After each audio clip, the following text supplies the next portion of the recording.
maladie. Comment tu te sens, Elias, aujourd'hui? Il me sens comme toi, Audrey. Quelqu'un de normal. Mais seulement à côté de moi, sur mes épaules, il y a le syndrome de Prader-Willi. Vos enfants ont des grandes capacités. Faites-leur confiance. Je ne suis pas en situation de handicap. C'est la société qui est en situation d'handicap. Comme je dis, c'est au moins la patience, c'est une grande aide que apporte le gouvernement ou la MDPH. C'est des journées qui me sont profondément sympathiques parce qu'elles démarrent en donnant la parole aux personnes. Voilà. Elles démarrent en donnant la parole aux personnes. Et je crois que un des très grands enjeux des transformations sociétales auxquelles appelle le pouvoir d'agir des personnes, c'est d'être capable de les écouter, de leur donner la parole et de les écouter. Et ça commence par les cercles associatifs comme celui de Prader-Willi France.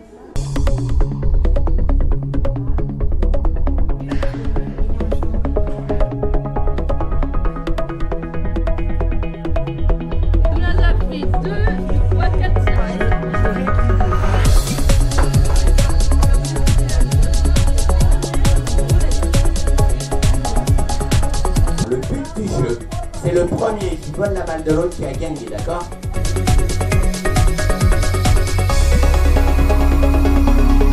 Une journée comme aujourd'hui nous apporte l'expérience d'un autre regard sur une problématique. Des fois, au sein de notre famille et au sein de l'unité familiale, on s'enferme aussi, nous, dans un cheminement.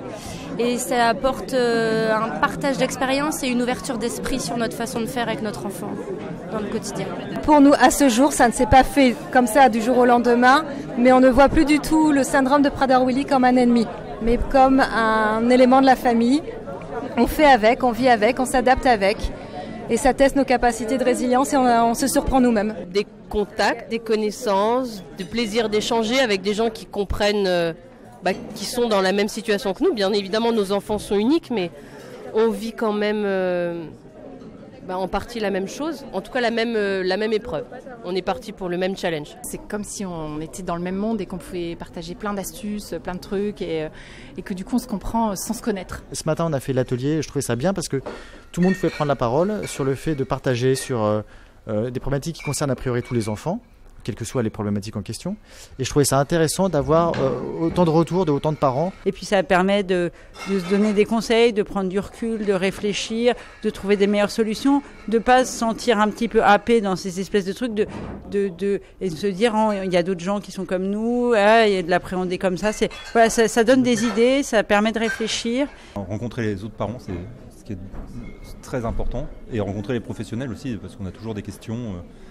Des choses à trouver, des réflexions qu'on n'a pas forcément et surtout, moi ce que je cherche beaucoup c'est aussi voir des personnes qui ont des enfants qui sont un peu plus âgés que les nôtres pour qu'on puisse voir ce qui va nous amener à... Voilà. En tant que parents, on a tous les mêmes problématiques, qu'on est tous dans le même bain et ça permet souvent de se donner de bons conseils en tout cas et d'être optimiste pour l'avenir tout simplement.